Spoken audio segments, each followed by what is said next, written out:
زندہ باد اللہ اکبر اللہ صلی اللہ علیہ وسلم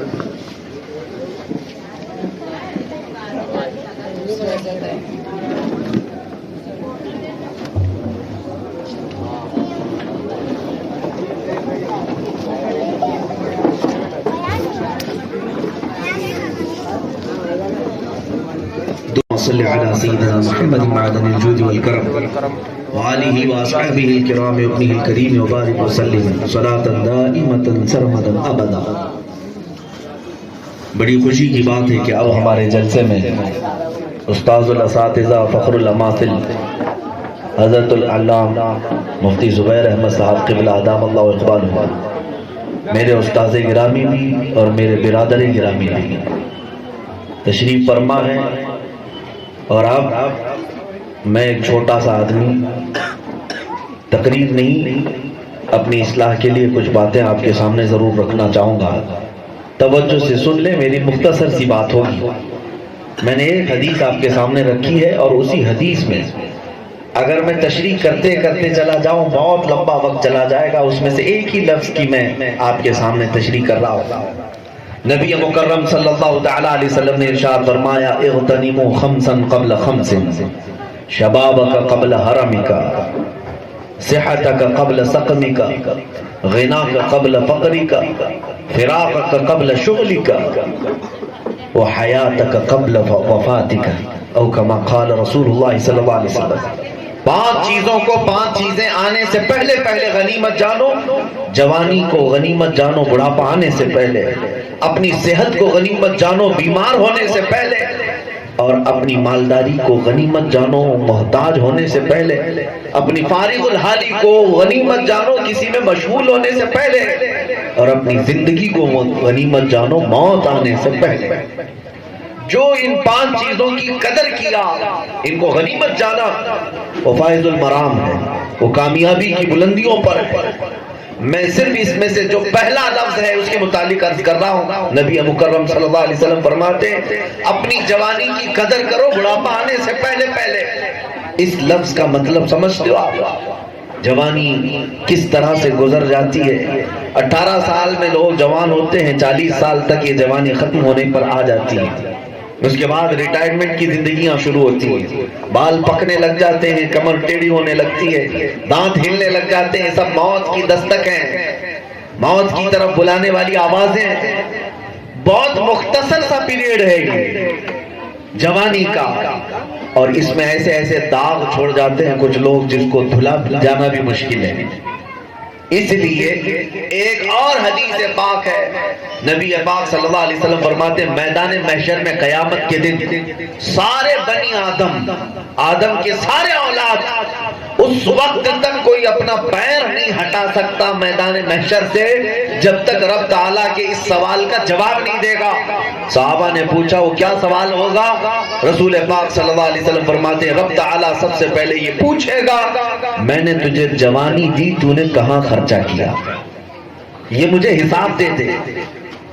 شارعین محدثین فرماتے ہیں کچھ لوگ اپنی جوانی کا حساب دیتے دیتے جب کھڑے ہو جائیں گے 300 سال لگ جائیں گے، کسی کو اپنی جوانی کا حساب دینے میں 500 سال لگ جائیں گے۔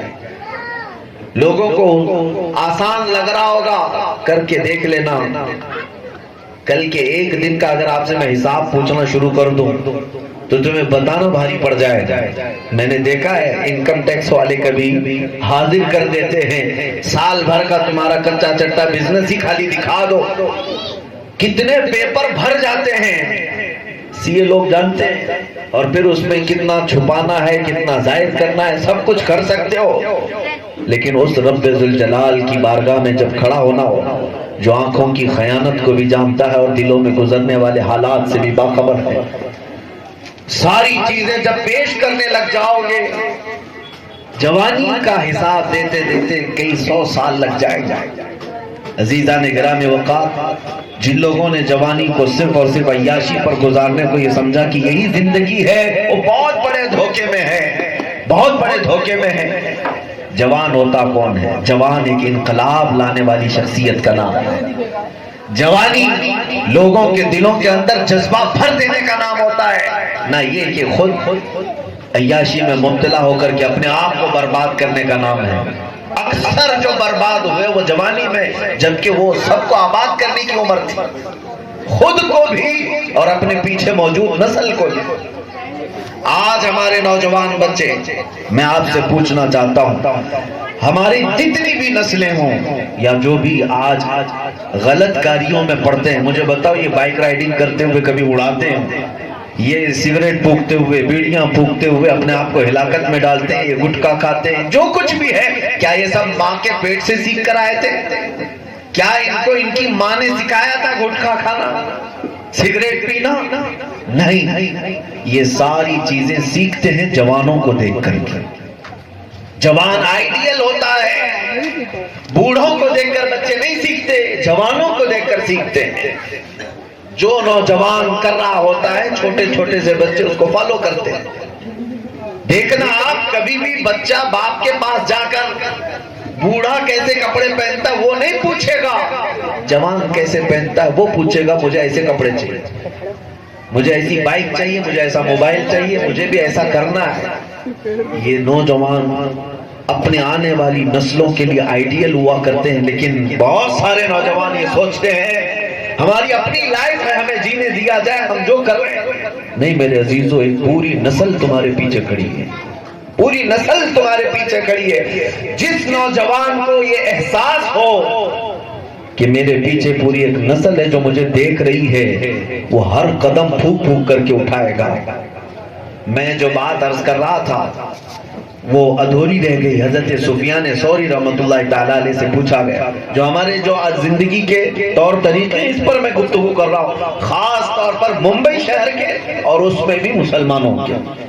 جس بھی مسلمان محلے میں جائیں وہاں کے حالات آپ کو دیکھتے ہی معلوم ہو جائیں۔ آپ جائیں اندر محلے میں پتہ چل جائے، یہ نہیں کہ ٹوپی داڑھی سے، وہاں کے رات کے ماحول سے پتہ چلی جائے گا کہ مسلمانوں کا محلہ ہے۔ دیر رات تک جاگنا اور صبح ٹانگ پھیلا کر سوتے رہنا، جو رزق کے آنے کا وقت ہوا کرتا ہے۔ حضرت سفیان ثوری سے ایک سوال کیا گیا تھا کہ حضور دنیا میں دو جانور ایسے ہیں، ایک ہے کتا اور ایک ہے بکری۔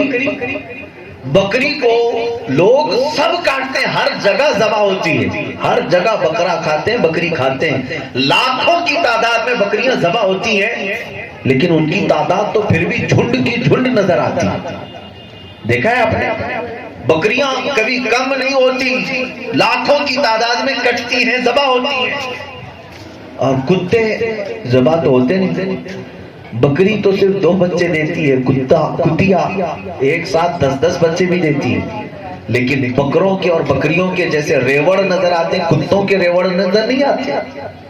کتوں کی اس طرح پوری کی پوری کھیپ اور جماعت نظر نہیں آتی، جبکہ 10 بچے کتیا دیتی ہے اور بکری 2 ہی بچے دیتی ہے۔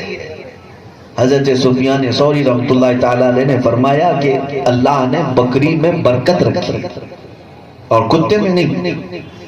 اسے ہزاروں لوگ ذبح کرتے پھر بھی اس میں برکت ہے اس جانور میں۔ پوچھا گیا اس کی وجہ کیا ہے؟ 2 سبب انہوں نے بتائے تھے۔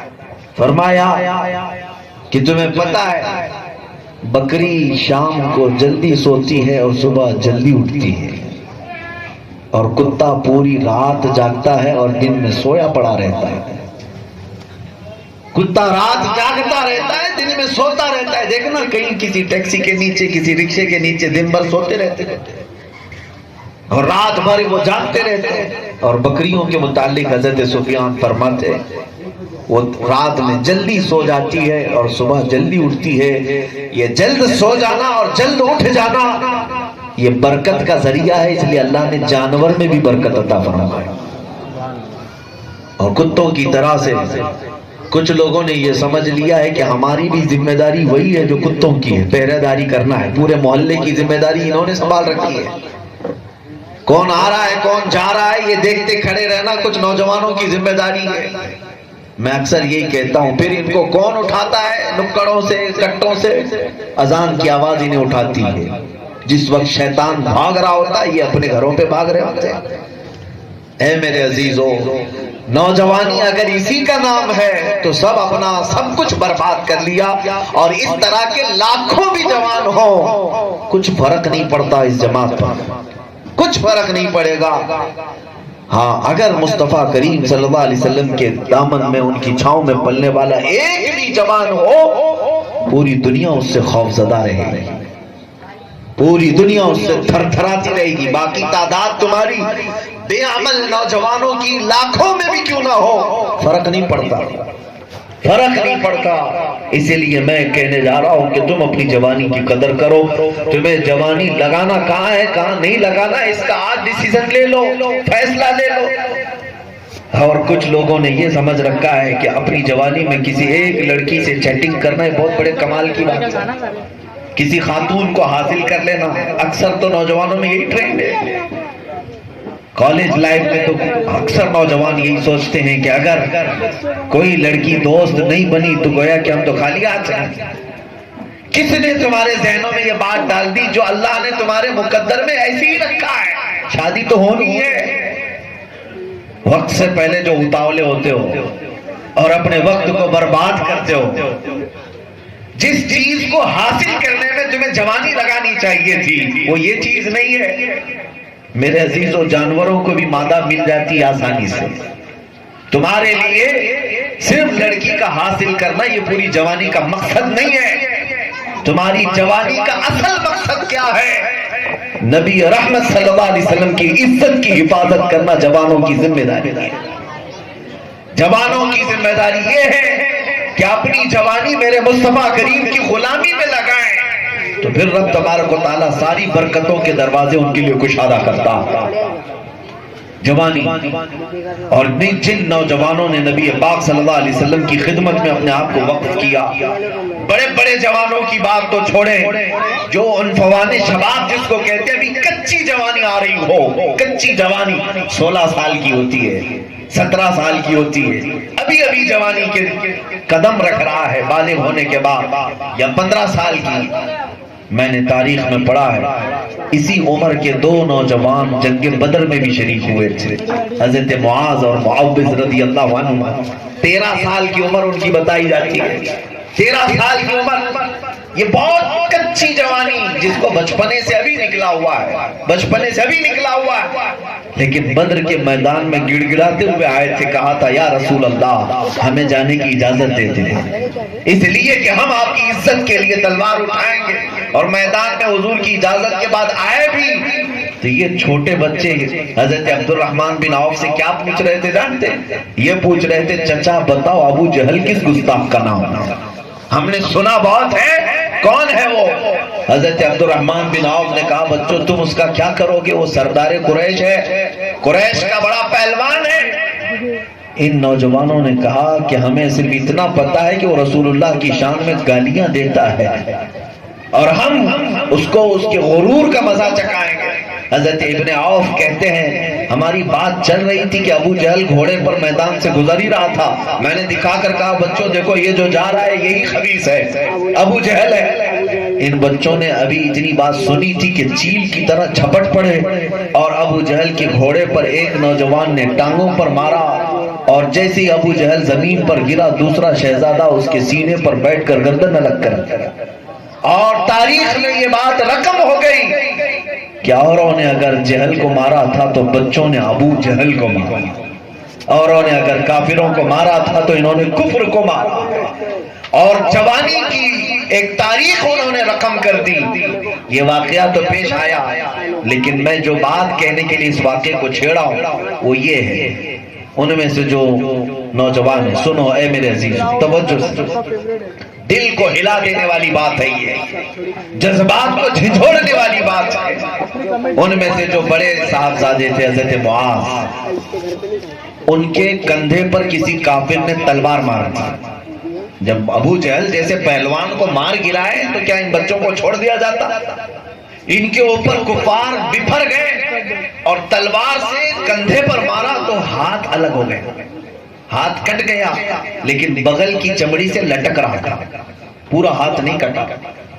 اس نوجوان نے اس وقت بھی، ہم انگلی پر بھی خروچ آئے تو بھاگ جائیں، پٹی کرانا ہے، ہاتھ موڑے سے کٹ کر الگ ہوا، بغل کی چمڑی سے لٹک رہا ہے، سیدھے ہاتھ سے تلوار بائیں ہاتھ میں لے لیا، پھر میدان میں آیا، پھر میدان میں آیا۔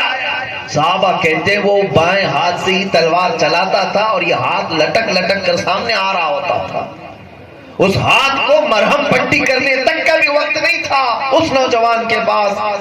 پھر منظر یہ دیکھا تاریخ نے، اس نوجوان نے اپنا یہ ہاتھ پیر میں نیچے دبا کر کھینچ کے نکال دیا جو بغل کی چمڑی سے لٹک رہا تھا، اور یہ کہا مجھے اس ہاتھ کی ضرورت نہیں جو اللہ اس کے رسول کی رضا حاصل کرنے میں خلل اندازی کرتا ہوں، مجھے اس ہاتھ کی ضرورت نہیں، میں جسم سے اس ہاتھ کو نکال دیتا ہوں۔ ہم نے تو کتنی ایسی چیزیں پال رکھی ہیں جو تم اللہ اور اس کے رسول سے دور کرنے والے، کتنی ایسی چیزیں ہیں جنہوں نے نوجوانوں کو اپنے نبی پاک سے دور کر رکھا ہے۔ مجھے حیرت ہوتی ہے، 8 دن کا عشق ہوتا ہے، 8 دن کی محبت ہوتی ہے تو تمہاری زندگیوں میں بدلاؤ آنے لگ جاتا ہے۔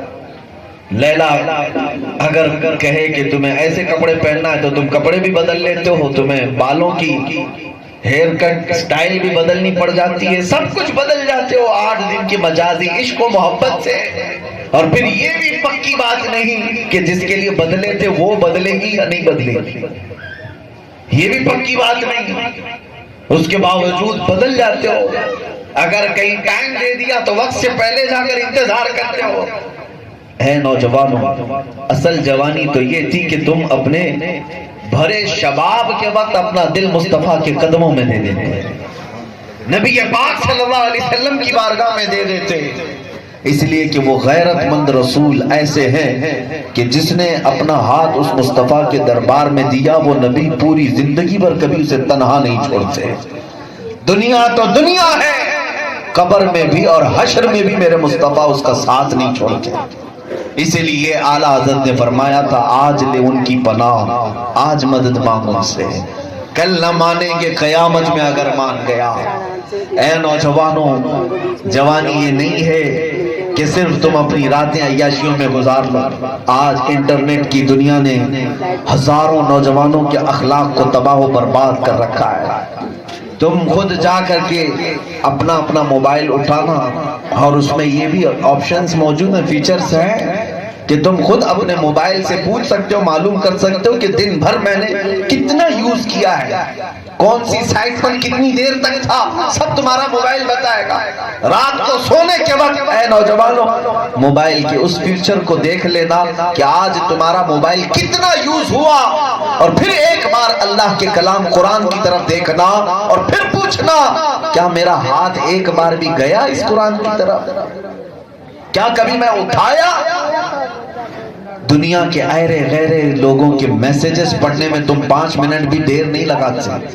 واٹس ایپ کی بیل آئی اور کوئی انسٹا کا میسج آیا تو جب تک پڑھتے نہیں سکون نہیں ہوتا۔ ارے نماز میں بھی ادھر سلام پھیرے کے فوراً ہمیں دیکھنا ہے کہ نیا میسج کس کا آیا ہے، یہ مسجدوں میں دیکھنے کو ملتا ہے۔ اور جو رحمان بندوں کو میسج دیا ہے وہ قرآن برسوں سے تو اس کو چھوڑ رکھے، کبھی اٹھاتے تک نہیں، کبھی دیکھا نہیں کہ میرا مولا مجھے کیا میسج دے رہا ہے۔ اے نوجوانوں، کیا جوانی اسی کا نام ہے؟ کل قیامت کے دن جب سوال ہوگا اپنی جوانی کا تو کیا یہی جواب دو گے کہ رات بھر فیس بک چلاتا تھا؟ کیا یہی جواب دو گے کہ پوری رات میں گیم کھیلنے میں گزارتا تھا؟ کیا یہ جواب دو گے رب ذوالجلال کی بارگاہ میں؟ اور خاص طور پر تف ہے، لعنت ہے اس جوانی پر جس میں اللہ نے طاقت و قوت سب کچھ دیا تھا، اور تمہارے سامنے نبی پاک کی شان میں کتے بھونک رہے تھے اور تم اپنی عیش کی نیند سو رہے تھے۔ کل بارگاہ مصطفیٰ میں کھڑے ہونا ہوگا۔ اگر رسول رحمت صلی اللہ علیہ وسلم سوال کریں تو جب جوان تھا کتوں کو آزاد دیکھ رہا تھا کہ میری شان میں گالیاں دے رہے تھے، اس وقت تو کیا کر رہا تھا؟ کیا تم اپنے نبی کو یہ جواب دو کہ اس وقت میں گیم کھیلنے میں مصروف تھا؟ کیا تم یہ کہو گے سوشل میڈیا میں بہت مصروف تھا؟ اے نوجوانوں، زندگی یہ نہیں ہے کسی کے لیے، زندگی ہے نبی کی، نبی کے لیے۔ حضور تاج الشریعہ فرماتے نا سمجھ مرتے ہیں زندگی کے لیے، جینا مرنا ہے سب کچھ نبی کے لیے۔ یہ اصل زندگی ہے، یہ اصل زندگی ہے۔ اور جن لوگوں نے اپنی زندگی مصطفیٰ کریم پر وار دی، مولا نے ان کے قدموں کو ایسا مضبوط کر دیا، ایسا مضبوط کیا کہ دنیا آج اتنے سالوں کے بعد بھی ان کے نام کو بھلا نہ سکی، بھلا نہ سکی۔ میں ایک جوانی اور تمہارے سامنے رکھتا ہوں، ایک جوانی، ایک عالم ربانی ہے سرہند سے اٹھے، احمد فاروقی سرہندی مجدد الفیسانی۔ جوانی میں جوش بھی تھا، جذبہ بھی تھا، لیکن اور جوان اپنا جوش کہاں استعمال کرتے ہیں اور ایک رسول اللہ کا سپاہی کہاں استعمال کرتا ہے، فرق محسوس کریں۔ مجدد الفیسانی کا وہ زمانہ ہے جب اکبر بادشاہ ڈکٹیٹر، اور ایسا کہ یعنی الیکشن سے آنے والی حکومت نہیں ہے، بادشاہی نظام، 48 سال حکومت کرنے والا، جب اس نے یہ نظام بدل دیا کہ پورے ہندوستان میں ایک نیا دین آئے گا، اسلام نہیں رہے گا، ایک نیا دین آئے گا جس کا نام دین الہی ہوگا۔ اس دین میں کیا ہوگا؟ مسجدوں میں مورتی بھی رکھی جائے گی، اذان کی جگہ سیٹ بجائی جائے گی، سب ایک دوسرے کا کرتے رہیں گے۔ یعنی ایک کھچڑی بنا کر اس نے پیش کیا تھا اور کہا کہ اب 1000 سال کے بعد اسلام ختم ہوا، یہ دین چلے گا جو اکبر بادشاہ کا بنایا ہوا ہے۔ بادشاہ کے خلاف کھڑا ہونا یہ معمولی بات نہیں۔ اس وقت اپنی جوانی کے عالم میں مجدد الفیسانی میدان میں اتر آئے، کہا اگر دین اس سرزمین پر باقی رہے گا میرے مصطفیٰ کا ہی رہے گا، دین اسلام ہی زندہ رہے گا، اور اس کے لیے ہم کمر بستہ ہیں۔ پھر تبلیغ شروع فرمائی اور لوگوں کو بتانا شروع کیا کہ یہ جو ظالم بادشاہ ہیں ان کے بدلنے سے دین اسلام نہیں بدل سکتا، تو مضبوطی سے اس پر جمے رہو، جتنے طوفان آئیں ڈٹے رہو۔ مجدد صاحب کا جب یہ مشغلہ زیادہ ہو گیا تو بادشاہ نے انہیں پکڑ کر کے جیل میں بند کر دیا۔ اس سے زیادہ دنیا کیا کرے گی؟ دنیا اپنی طاقت کی ہر بار آزمائش کرتی ہے اور دیکھتی ہے ایسی زبانیں بند ہو جائیں، جیل کی سلاخوں پر بند یا سلاخوں کے پیچھے ڈالنے کے بعد ان کی تبلیغ بند ہو جائے۔ سنو اے نوجوانوں، اصل جوان کون ہوتا ہے؟ اصل جوان کون ہوتا ہے؟ مجدد الفیسانی کو اکبر کے حکم سے گوالیار کی جیل میں بند کر دیا گیا، پابندی لگا دی گئی کہ انہیں آزاد نہیں کیا جائے۔ سال گزر گئے، 2 سال گزر گئے، 3 سال گزر گئے، ادھر سے تو دھیان بھی ہٹ گیا، 8 سال گزر گئے جیل میں، اکبر بھی مر گیا، اس کا دین بھی ختم ہونے کو قریب آیا۔ اس کا بیٹا جہانگیر تخت پر تھا، جیل سے ایک قاصد آتا ہے اور بادشاہ کے سامنے ایک بات رکھتا ہے۔ اکبر کا بیٹا جہانگیر اس وقت تھا تخت پر، قاصد جیل سے آ کر کہتا ہے جیل میں ایک عجب معاملہ پیش آیا ہے۔ کہا کیا ہوا؟ کہا 8 سال پہلے آپ کے باپ نے ایک مولانا کو قید کیا تھا، ایک نوجوان عالم دین کو جیل میں بند کیا تھا۔ کہا کیا ہوا؟ کہا 8 سال کے اندر جیل میں 700 قیدیوں کو اس نے عالم بنا دیا ہے۔ ایسا لگتا ہے وہاں اذانیں ہو رہی ہیں، فجر کی نماز ہوتی ہے، حدیث کی تلاوت ہے، قرآن کی تفسیر ہے، دن بھر ایسا گزرنے لگتا ہے جیسا لگتا ہے جیل نہیں گنبد خضرا کی چھاؤں میں بیٹھے۔ یہ نوجوان ہے، تم اس کے عزم کو نہیں توڑ سکتے، عزم کو نہیں توڑ سکتے۔ وہ ہر محاذ پر میرے مصطفیٰ کریم کا سچا سپاہی اپنے دین کی حفاظت کرتا ہے، چاہے وہ مسجد میں ہو، منبر پر ہو، چاہے وہ جیل کی سلاخوں کے پیچھے ہو۔ یہی اصل جوانی ہے۔ عزیزان گرامی وقار، ایک دوسری مثال تمہارے سامنے رکھتا ہوں، سیدنا خالد بن ولید، اس جوان کا ذکر میں کر رہا ہوں جس کو ہر نوجوان چاہیے کہ پڑھے۔ آج نوجوان، میں آپ سب سے کہتا ہوں اگر تم اپنا کسی کو آئیڈیل بناؤ تو خالد بن ولید کو بناؤ۔ پڑھو تو صحیح کون ہے خالد بن ولید، پڑھو تو صحیح صلاح الدین ایوبی کون ہے، پڑھو تو صحیح کہ شہاب الدین غوری کون ہے، ٹیپو سلطان کون ہے جنہوں نے اپنی جوانیاں وار کی ہیں۔ یہ ایرے غیرے نتو کھیرے مجرا کرنے والے، فلموں میں آنے والوں کے پیچھے تم کیا پڑ گئے؟ ان کی کوئی اپنی حیثیت نہیں جو جہنم کی طرف لے جا رہے ہیں، ان کی اپنی حالت اتنی خراب ہے کہ وہ گھر میں مسکرا نہیں سکتے اور تم ان کے پیچھے چل پڑے۔ خالد بن ولید وہ سپاہی ہیں میرے مصطفیٰ کے جن کو خود رسول اللہ نے فرمایا یہ اللہ کی لٹکتی ہوئی تلوار ہے، اللہ کی تلوار۔ اور حضرت خالد بن ولید کہتے ہیں میں نے اپنی زندگی میں 125 جنگیں لڑی. کتنی؟ 125. ہاں میں کسی کھیل کی بات نہیں کر رہا ہوں، کرکٹ کی گراؤنڈ کی یا فٹ بال روز کھیل کر کے آ جاؤ گے. جنگ کا میدان جس میں ہم وقت تمہاری گردن دشمنوں کے نرغے میں آ سکتی ہے، خطرہ منڈلاتا رہتا ہے، جان ہتھیلی پر لے کر میدان میں اترتے ہیں. ایسے حالات میں 125 جنگیں لڑنا اپنی مختصر زندگی میں.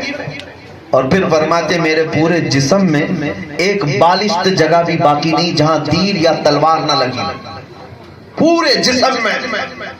اور جنگ موتا کے متعلق حضرت خالد بن ولید کہتے ہیں صرف ایک ہی جنگ ایسی ہے، ایک دن میں 9 تلواریں میرے ہاتھ سے ٹوٹی، 9 تلواریں ٹوٹی، لیکن پیچھے نہیں ہٹے. تم کیا سمجھتے ہو چھڑی لے کر کے مقابلہ کرتے تھے؟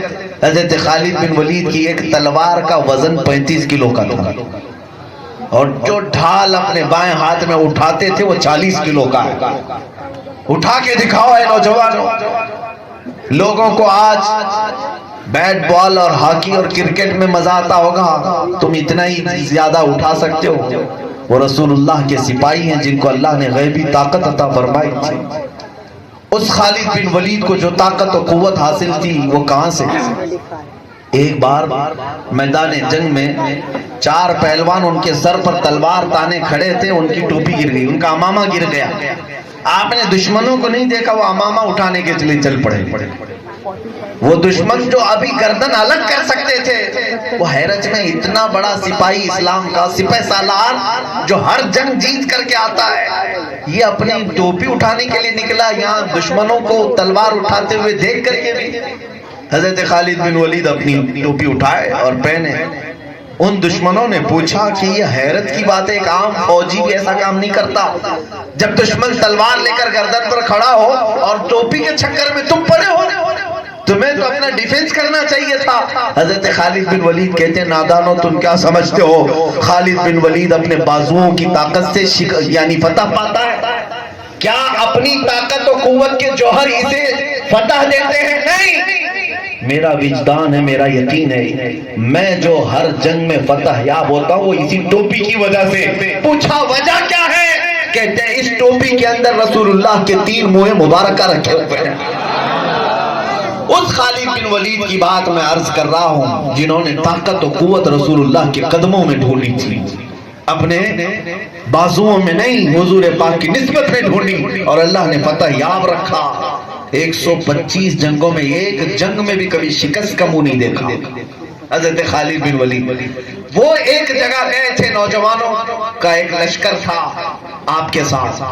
عیسائیوں نے کچھ حملے کیے تھے اسلام پر، اس کا ڈیفنس کرتے کرتے حضرت خالد بن ولید ان کے ملک میں داخل ہو گئے، یہاں تک کہ ان کا قلعہ جو تھا وہاں تک پہنچ گئے. ان کو پیچھے ہٹاتے ہٹاتے عیسائی اپنے قلعے کے اندر گئے، دروازے بند کر لیے، اندر محصور ہو گئے. حضرت خالد بن ولید پورے قلعے کا محاصرہ کر لیا، گھیراؤ کر لیا. 1 دن 2 دن 3 دن گزرے، ہٹنے کو تیار نہیں تھی. تم باہر آؤ، مقابلہ کیا جائے. عیسائیوں کا جو بڑا پادری تھا اس نے مشورہ کیا، سب کو بلا کر کہا کہ دیکھو جو لڑنے کے لیے آیا ہے اس کا نام خالد بن ولید ہے، وہ بغیر فتح کا جھنڈا گاڑے یہاں سے جانے والا نہیں. اس سے ہم جنگ سے نہیں جیت سکتے، ہم دوسرے طریقے سے اس پر حاوی ہو سکتے ہیں. سبوں نے پوچھا کیا کرنا ہے؟ اس پادری نے کہا ایک کام کرتے ہیں، 3 دن کے بعد خالد بن ولید کو بازار سے اپنی فوج لے کر گزرنے کو کہتے ہیں، اگر وہ صحیح سلامت ہمارے قلعے تک آ گئے تو چابیاں دے دیں گے. کہا کیوں؟ کہا میرا پلان یہ ہے کہ 3 دن کے اندر ہم ملک کی خوبصورت ترین لڑکیوں کو کھڑا کر دیں گے ننگے لباس میں، اور زر و جواہرات دولت کے انبار بچھا دیں گے سڑکوں پر. اس لیے کہ میں دیکھ رہا ہوں خالد بن ولید کے ساتھ جتنے سپاہی ہیں سب کے سب نوجوان ہیں، اور نوجوانوں کو دنیا جب بھی خریدتی ہے صرف 2 چیزوں سے زیادہ خریدتی ہے، ایک دولت سے خریدتی ہے، دوسرے عورت سے خریدتی ہے. اور جوان بگڑتا ہی 2 چیزوں میں ہے، دولت پر بگڑتا ہے یا عورت پر بگڑتا ہے، یہیں پر بہک جاتا ہے، اچھے اچھے تقوی بھسم ہو جاتے ہیں انہی دو چیزوں کے چکر میں۔ پھر حضرت خالد بن ولید کے بعد وہ عیسائی پادری آ کر کہتا ہے ہم آپ سے لڑنا نہیں چاہتے، ہم صلح کر لیں گے لیکن ایک شرط ہے، 3 دن کے بعد آپ اپنے نوجوان لشکریوں کو لے کر اس بازار سے گزرتے ہوئے ہمارے قلعے تک آ جائیے، اگر صحیح سلامت آ گئے تو ہم چابیاں دے دیں گے۔ حضرت خالد بن ولید کو اس وقت تک یہ بات معلوم نہیں تھی کہ ان کا پلان کیا ہے، آپ نے منظور تو کر لیا۔ 3 دن کے بعد جب گزرنے کا وقت آیا، بازار میں جیسے ہی پہلا قدم رکھا، دیکھا اوریاں لڑکیاں ننگے لباس میں خوبصورت ترین دوشیزائیں کھڑی کی گئی ہیں اور زر و جواہرات دولت کا انبار بچھایا گیا ہے۔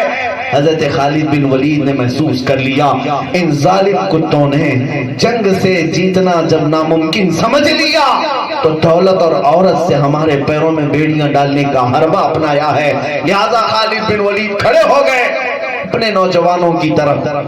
اے نوجوانوں اس بات کو توجہ سے سن لو، اپنے جوانوں کی طرف دیکھ کر کہا اے نوجوانوں، اے رسول اللہ کے سپاہیوں، آج تمہاری امتحان کا وقت ہے، اگر تمہارا قدم ذرا برابر بھی ڈگمگایا قیامت تک آنے والی نسلیں تم پر لعنت برسائیں گی، اور اگر تمہارا قدم سلامت رہا قیامت تک آنے والے تمہیں رحمتوں کے پھول برسائیں گے۔ سبوں نے پوچھا کہ کیا کرنا ہے ہمیں؟ خالد بن ولید نے کہا دشمن ہمیں حاوی ہونے کے لیے، غلبہ پانے کے لیے گھٹیا حرکتیں اپنا چکا ہے، تمہیں کچھ نہیں کرنا، بس میرے مصطفیٰ کی سنت پر عمل کرنا ہے۔ پوچھا کون سی سنت پر عمل کریں؟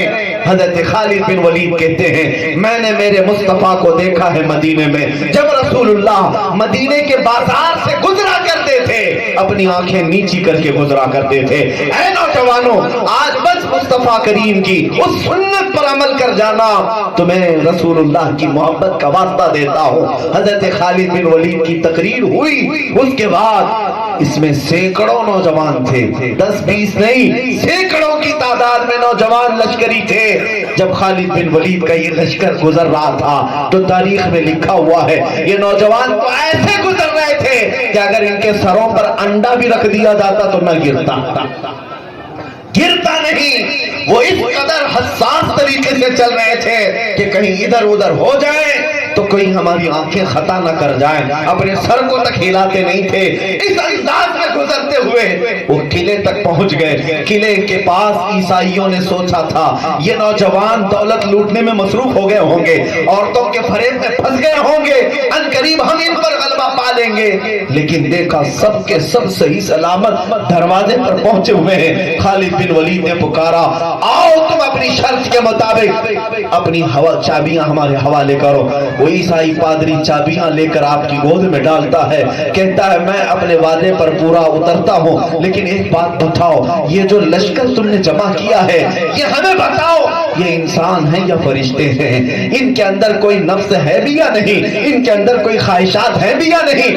اس لیے کہ دنیا کا ہر جوان عورت کی طرف دیکھتا ہے یا دولت کی طرف دیکھتا ہے تو ڈگمگا جاتا ہے۔ ہماری ہزاروں کی دولت زمین پر پڑی رہ گئی، عورتیں پکارتی رہ گئی، تمہارا ایک جوان بھی ہماری کسی خاتون کی طرف متوجہ کیوں نہیں ہوا؟ اس وقت مسکرا کر کے خالد بن ولید نے جواب یہ دیا تھا اے نادان عیسائی پادری، تو نے کیا سوچا ان غلاموں کو خرید لے گا جن کی آنکھوں میں پہلے سے مصطفیٰ کا جمال بسا ہوا ہے؟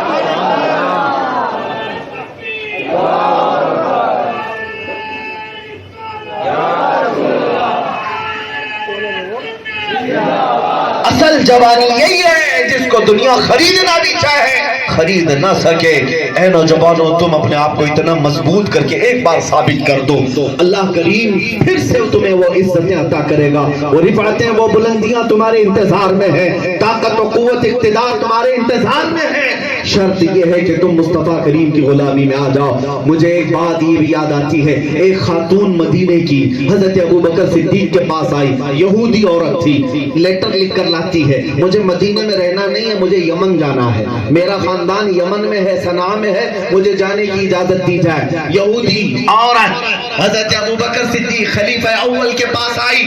حضرت ابو بکر نے کہا ٹھیک ہے, 2 جوانوں کو بلایا اور ایک اونٹنی منگوائی. کہا کہ اس خاتون کو اس اونٹنی پر سوار کرا دو اور یمن تک تم دونوں اسے پہنچا کر کے آنا.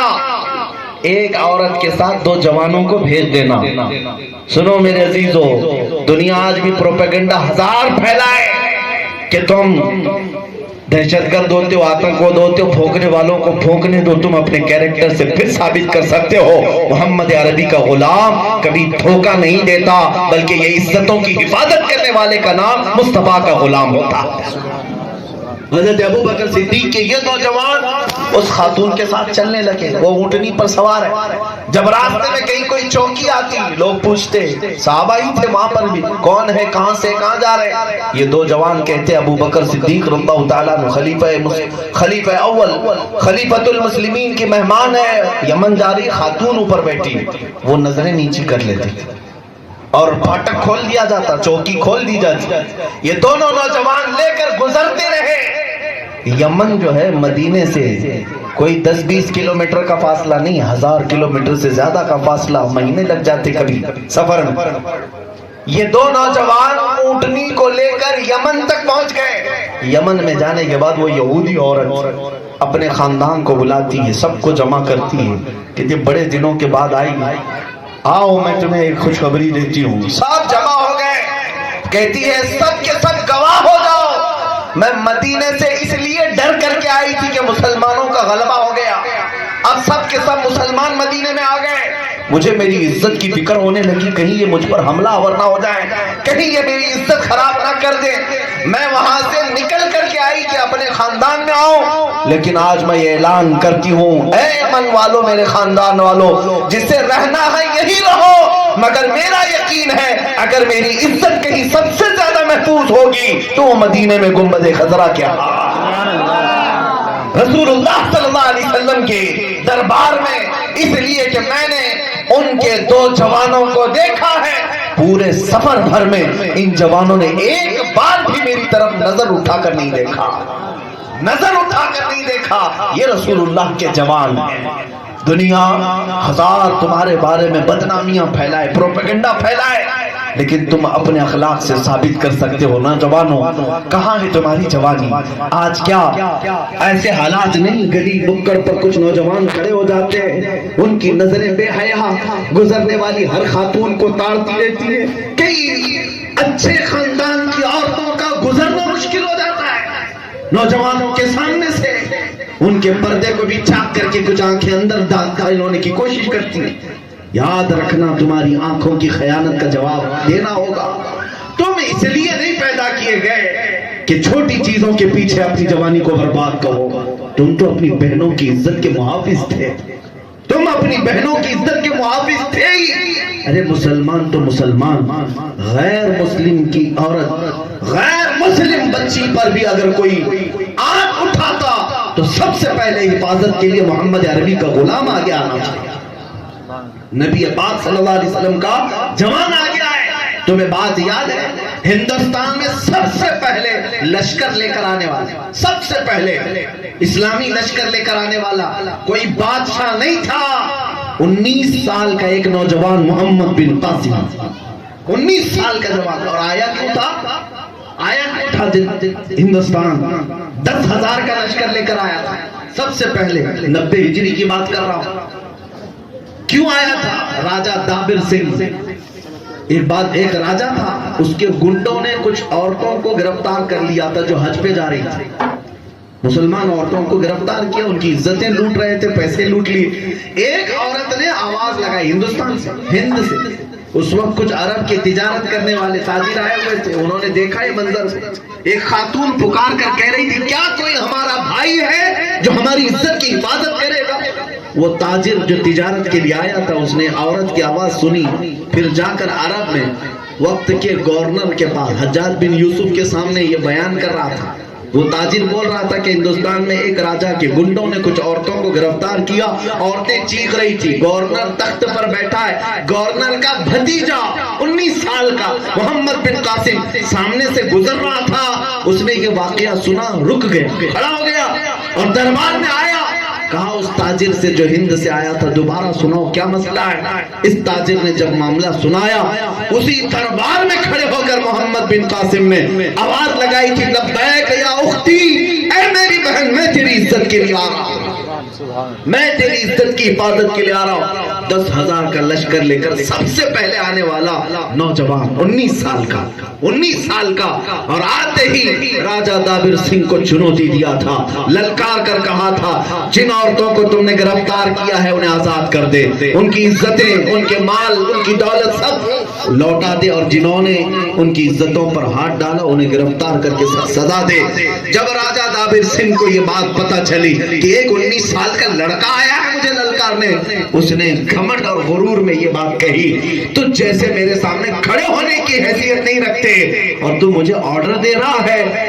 حضرت محمد بن قاسم نے کہا راجہ دابر سنگھ نے اب تک محمد عربی کے غلاموں کا مقابلہ نہیں کیا ہے، آمنا سامنا تیرا ہوا نہیں، اگر ہماری بات تجھے منظور نہیں تو کل میدان میں آ جا، ہم آمنے سامنے بات کرتے ہیں. راجہ کی پوری فوج اتر گئی تھی لیکن یہ تنہا رسول اللہ کا نوجوان 19 سال کا اپنا لشکر لے کر ایسا بھیڑ گیا تھا 3 دن کے اندر ان کے چھتڑے اڑا کر رکھ دیا. اس راجہ کو بھی گرفتار کیا، گنڈوں کو بھی گرفتار کیا، عورتوں کی عزت کی حفاظت کیا، انہیں آزاد کیا. اتنا ہی تھا اپنی بہن کی عزت بچانے آیا تھا لیکن ساتھ ہی سب سے پہلے میرے اس ملک میں پرچم اسلام بھی لہرا کر ہے. جوانی ہو تو یہ جوانی اس کو کہتے ہیں کہ اپنی جوانی میں ایسا کچھ کر گیا ہو کہ دنیا اسے یاد رکھ لے. اے میرے عزیزو، حضرت سیدی سالار مسعود غازی رحمت اللہ علیہ کا نام سنو، بہرائچ شریف، غریب نواز سے بھی کافی سال پہلے کے ہیں، ان کو سلطان الاولیاء کہتے ہیں. اعلیٰ حضرت نے لکھا ہے کہ اگر کوئی حضرت سیدنا سالار مسعود غازی کی قبر پر زیارت کے لیے جائے تو کم از کم 1 گھنٹہ وہاں کھڑا رہے، اس لیے کہ ہر 50 منٹ پر وہاں حضرت خضر علیہ السلام کو آتے ہوئے دیکھا. یہ کون ہے سید سالار مسعود غازی، اتنا بڑا مقام پا گئے. لیکن تمہیں پتہ ہے عمر کیا تھی ان کی؟ 19 سال کی عمر تھی جب ان کی شہادت ہوئی. انتقال کر گئے 19 سال کی عمر میں اور مقام اتنا پا گئے کہ سلطان الاولیاء شہید ہیں. کبھی کبھار اپنی جوانی کی طرف دیکھو، تمہاری جوانی ڈھل گئی، اپنی زندگی میں کیا کر لیا؟ انگلیوں پر گن کر کے بتاؤ کوئی ایسا کام جس سے دین کا نفع ہوا ہو، امت کا نفع ہوا ہو، یا میرے مصطفیٰ کریم کی عزت کی بات کی ہو. ورنہ تو اکثر کی زندگیاں ختم ہو گئی. میں کبھی کبھار اس بات کو بھی ذکر کرتا ہوں. استاذ الاساتذہ میرے استاذ گرامی موجود ہیں، جس مسجد کے آپ خطیب و امام ہیں، سنی بڑی مسجد مدن پورہ، حاجی آدم صدیق صاحب کی یادگار ہے. میں انہی کے خاندان سے ریلیٹڈ ایک چیز پڑھا تھا، وہ آپ کے سامنے شیئر کرتا ہوں. ممبئی کی بات ہے. سابو صدیق صاحب میمن فیملی سے تعلق رکھتے تھے. انہوں نے اپنی زندگی میں جو مسجد بنائی ہے تقریباً 2 یا 3 بڑی مسجدیں، جیسے سنی بڑی مسجد مدن پورہ کی جیسی مسجد ہے، اس طرح کی 3 بڑی مسجدیں، غالباً حمیدیہ مسجد اور کچھ اس طرح کی بڑی مسجدیں. پھر سابو صدیق مسافر خانہ کرافرڈ مارکیٹ کا، اور پھر سابو صدیق پالی ٹیکنیکل، اور پھر ہاسپٹل سابو صدیق. یہ 5 بڑی بڑی چیزیں میرے عزیزو زندگیاں لگ جائیں گی کئی لوگوں کو بنانے میں. ایک مسجد بنانے میں پورا محلہ جٹ جاتا ہے، پھر بھی 10-15 سال لگتے ہیں. ایک بندے نے یہ چیزیں بنائی، ہاسپٹل بھی بنایا، مسافر خانہ بھی بنایا، اور کالج بھی ہے. مسلمان آج بھی اس سے نفع اٹھا رہے ہیں. مسجدیں جس پر اب تک لاکھوں لوگ سجدہ کر چکے ہوں گے، بڑی بڑی مسجدیں، اس طرح کی مسجدیں تو آج بننا بھی مشکل ہے. لیکن حیرت کی بات کیا ہے معلوم ہے میں بات کیوں کر رہا ہوں؟ میں بات اس لیے کر رہا ہوں جب میں نے تاریخ میں پڑھا جس سابو صدیق صاحب نے یہ ساری چیزیں بنائی 23 سال میں تو ان کا انتقال ہو گیا. 23 سال میں تو ان کا انتقال ہو گیا. پھر مجھے یہ حیرت ہوتی ہے 23 سال کا جوان اتنا کیسا کر گیا؟ یہ وہی جوان کر سکتا ہے جس نے اپنی جوانی کو غنیمت سمجھا. اسی لیے میرے مصطفیٰ نے فرمایا اغتنموا خمسا قبل خمس، 5 چیزوں کو غنیمت جانو، 5 چیزیں آنے سے پہلے، شبابک قبل حرمک، تم اپنی جوانی کی قدر کرو بڑھاپا آنے سے پہلے۔ کر جوانی میں عبادت کاہلی اچھی نہیں، پھر بڑھاپے میں کچھ بات بن پڑتی نہیں۔ اے نوجوانوں، میں نے دیکھا ہے آج تم نے جوانی کی اگر قدر نہیں کی تو پھر چند دنوں کے بعد وہ تکلیفیں شروع ہو جاتی ہیں جس میں صرف تم اپنے پچھلے کو یاد کر کے رو سکتے ہو، باقی کچھ نہیں ہوگا۔ گناہوں کی لذت تو میں کہتا ہوں اکثر یہ کھجلی کی طرح ہے، کھجاتے وقت اچھا لگتا ہے، ہاتھ چھوڑ دو تو جلن شروع ہوتی ہے۔ یہ گناہوں کی لذت تھوڑی دیر کی ہے، جوانی ڈھلنے کے بعد اس کا صرف داغ رہ جائے گا، مزہ کچھ نہیں رہے گا، مزہ کچھ نہیں رہے گا۔ اور دوسری چیز، جنہوں نے اپنی صحت کو برباد کیا، جنہوں نے اپنی صحت کو برباد کیا، وہ بیماری میں جا کر رو رہے ہوتے ہیں، گڑ گڑا رہے ہوتے ہیں۔ میں کینسر ہاسپٹل میں کئی مرتبہ جایا کرتا ہوں اپنے نوجوانوں کو لے کر کے، خاص طور پر ربیع الاول شریف کے مہینے میں میری نیت صرف یہی ہوتی ہے نوجوان میرے ساتھ آئیں، آؤ دیکھو کیسے کیسے لوگ بستروں پر موت کے انتظار میں تڑپ رہے ہیں، بدن سڑ گیا ہے، کسی کا چہرہ سڑ گیا ہے، کچھ کا کچھ ہو گیا ہے۔ ایک بندہ مجھے آج بھی یاد ہے، ایک بندہ جس کے سر میں پھوڑی اور ایسا کہ تکیے سے سر اٹھائے تو خون نکلنا شروع ہو جائے، پیپ نکلنا شروع ہو جائے، کینسر ہے، مرنا بھی نہیں ہے، موت آتی نہیں، تڑپا رہی ہے، زندگی کیسی بن گئی۔ اس نے صرف میرے جاتے ہی روتے ہوئے صرف اتنی بات کہی تھی، بیماری ٹھیک ہو یا نہ ہو مجھے پتا نہیں، مفتی صاحب صرف اتنا دعا کر دیں کہ میں تکیے سے سر اٹھا کر ایک بار سجدہ کر سکوں، سجدہ کر سکوں، اس لیے کہ سجدہ کرنے کی بھی طاقت نہیں رہ گئی۔ اسی لیے میرے مصطفیٰ نے فرمایا اپنی صحت کو غنیمت جانو، بیمار ہونے سے پہلے۔ ایک وقت ایسا آ گیا اگر تمہارے پاس کہ ہاتھ پیر تمہارے مفلوج ہو گئے، تم ہاتھ اٹھا کر تکبیر بھی نہیں باندھ پاؤ گے، جھک کر کے تم رکوع نہیں کر سکو گے اور سجدے میں نہیں جا سکو گے۔ آج اللہ نے صحت دی ہے، جاؤ مسجدوں کو اپنی پیشانی سے آباد کر دو، جاؤ رکوع سے اللہ کریم کو راضی کر لو۔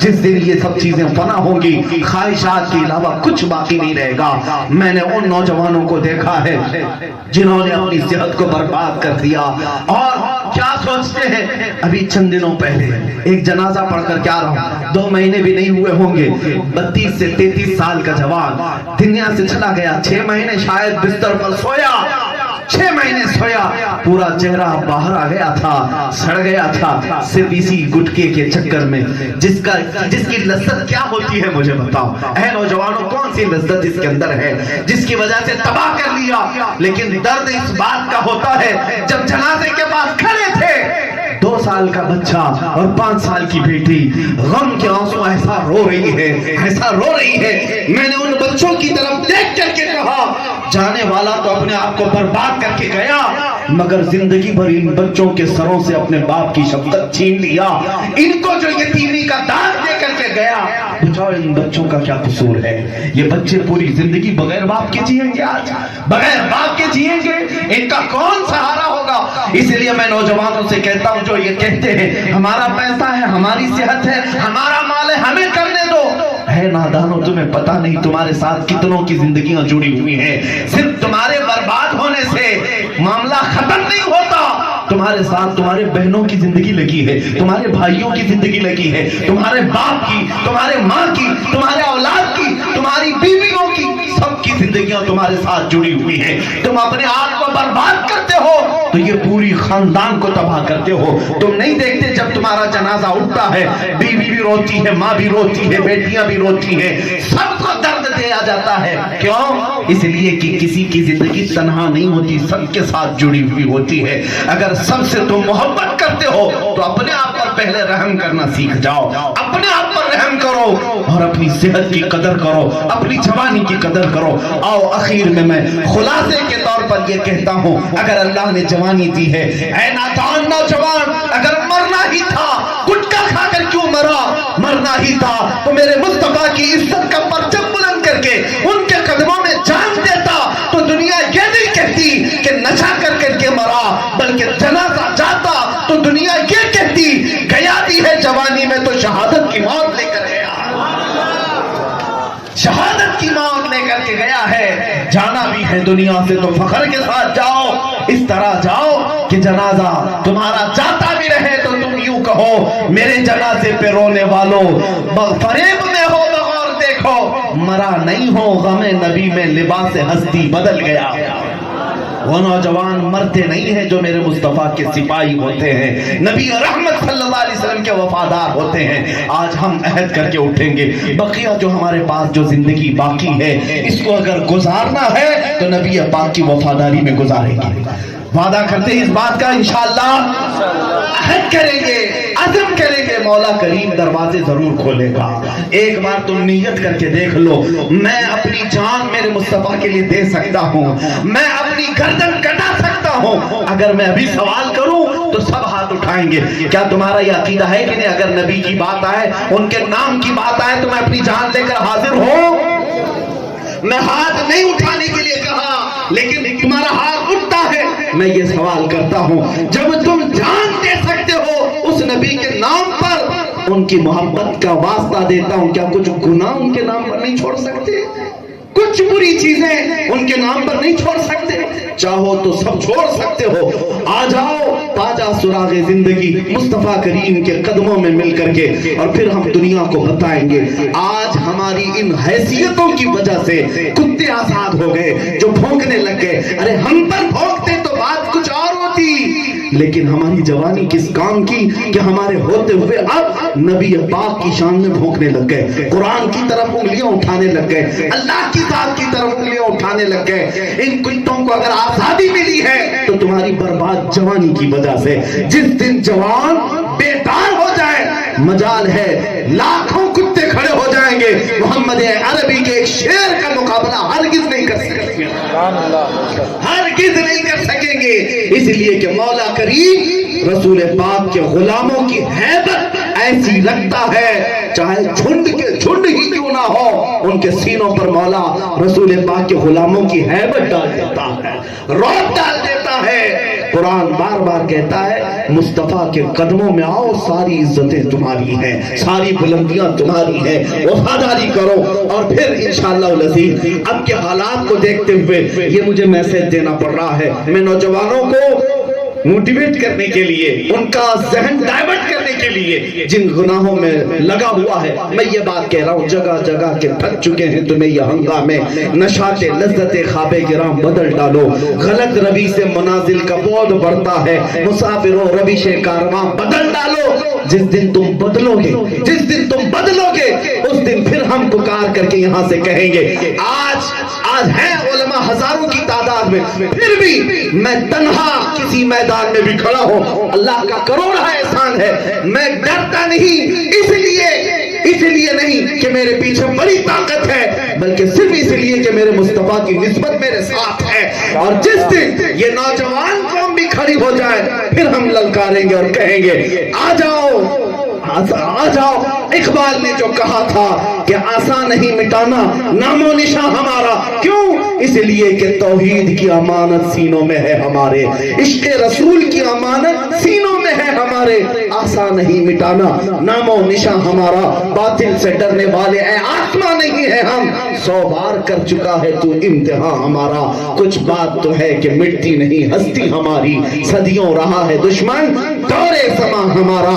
آج اسی عہد کی ضرورت ہے, اٹھو بارگاہ مصطفیٰ میں یہ عریضہ پیش کرو یا رسول اللہ. زندگی جو گزری ہے گناہوں میں, رنگینیوں میں, رعنائیوں میں, آج بدلتا ہوں آپ کو حاضر و ناظر جان کر کے یہ عہد کرتا ہوں یا رسول اللہ. اب جو بچی زندگی ہے اس میں میرے ساتھ یہ ہوگا, دہن میں زبان تمہارے لیے, بدن میں ہے جان تمہارے لیے, ہم آئے یہاں تمہارے لیے, اٹھے بھی وہاں یا رسول اللہ. ہماری کل زندگی آپ کی وفاداری میں ہوگی. کی محمد سے وفا تو نے تو ہم تیرے ہیں, یہ جہاں چیز ہے کیا لوح و قلم تیرے ہیں. اٹھو قوت عشق سے ہر پست کو بالا کر دو, دہر میں نام محمد سے اجالا کر دو. جو مٹانے نکلے ہیں انہیں پھر سے یہ جواب دے کر رہو, اسلام کی فطرت میں قدرت نے وہ لچک دی ہے, جتنا ہی دباؤ گی اتنا ہی وہ ابھرے گا. وآخر دعوانا الحمدللہ رب العالمین. بیٹھے رہے.